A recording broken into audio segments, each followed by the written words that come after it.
تو ہر معاملے کے اندر اگر دین سے ریلیٹڈ ہے، حلال و حرام سے ریلیٹڈ ہے، تو پھر آپ آ جائیں، یہاں دیکھ لیں یہاں پر ہمیں کیا حکم ملتا ہے۔ عقل کچھ بھی کہے، لوگ کچھ بھی کہیں، اکثریت بھائی اس طرح کر رہی ہے، آج دنیا کے اندر بھائی لوگ اس طرح کر رہے ہیں، اس طرح کر رہے ہیں، ان کو کرنے دیں، لیکن ہم اور آپ مسلمان ہیں، ہم اور آپ باؤنڈیڈ ہیں شریعت کے اندر، ہمارا لیبل ہم کو لگایا گیا ہے مسلمان، مسلمین، معنی ہے اطاعت گزار، تابع دار۔ معنی یہ کیا ہے مسلمان کا تابع دار؟ کس کا تابع دار؟ اللہ اس کے رسول کا تابع دار۔ یہ تابع داری ہم جتنی کریں گے اتنا ہم صحیح منہج پر رہیں گے، اتنے % ہم جنت کی راہ پر آ جائیں گے۔ جہاں منمانیاں ہوں گی، اللہ اس کے رسول سے ہٹ کر دوسروں کی پیروی، دوسروں کی تقلید، دوسروں کی اتباع، دوسروں کے پیرو اگر بن گئے تو سمجھیے کہ گمراہیاں جو ہے مختلف قسم کی اس دنیا کے اندر موجود ہیں۔ جس طرح خود رسول اللہ صلی اللہ علیہ وسلم نے وہ خاکہ بتا کر ہمیں بتا دیا، وہ لائن ڈال کر آپ نے ہمیں واضح کر دیا، جو پچھلے خطبے میں نے واضح کیا کہ رسول اللہ صلی اللہ علیہ وسلم نے صراط مستقیم کو بھی بتایا اور نکلنے والی گمراہیوں کو بھی آپ نے صحابہ کے درمیان میں ڈیاگرام ڈال کے بتایا۔ ان سے بچنا ہے، ان گمراہیوں سے، تو پھر اس صحیح منہج پر آنا ہے۔ یہ سب سے بہترین، سب سے افضل ترین وصف ہے جو اہل سنہ والجماعہ کا ہے۔ اللہ اور اس کے رسول تک ان کی شریعت محدود ہوتی ہے۔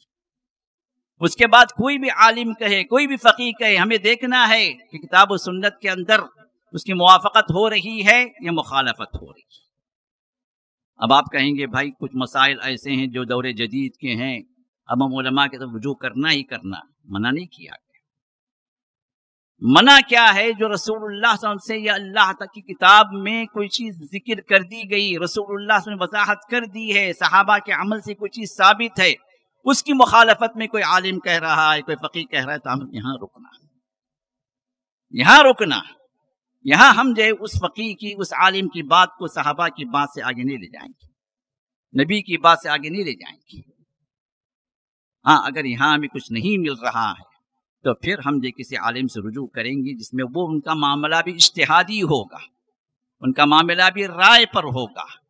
کیونکہ اگر نص اگر آ جائے، کتاب و سنت کی کوئی دلیل اگر آ جائے، پھر اس دلیل کے مقابلے میں کسی بھی عالم کی رائے نہیں لی جا سکتی۔ تو معاملہ جب کتاب و سنت سے کوئی چیز ثابت ہو گئی تو پھر ہم وہاں یہ نہیں دیکھیں گے کہ فلاں مسلک میں کیا ہے، فلاں فقیہ نے کیا کہا، فلاں عالم نے کیا کہا، فلاں علامہ نے کیا کہہ دیا۔ یہ سب وہ باتیں ہیں، اگر ہمیں کتاب و سنت میں وہ چیز نہیں ملتی ہے تو پھر ہم ان کی طرف رجوع کر سکتے ہیں۔ لیکن جہاں بات کتاب و سنت میں مل گئی، صحیح احادیث سے بات واضح ہے، تو اس وقت ہم یہ نہیں کہہ سکتے کہ فلاں امام نے ایسا کہا ہے، فلاں مسلک کے اندر ایسا ہے، تو پھر یہاں پر وہ خطرہ ہے اس بندے کی ایمان کا کہ اللہ کے رسول کی بات کے اوپر وہ فلاں امام کی بات کو آگے کر رہا ہے،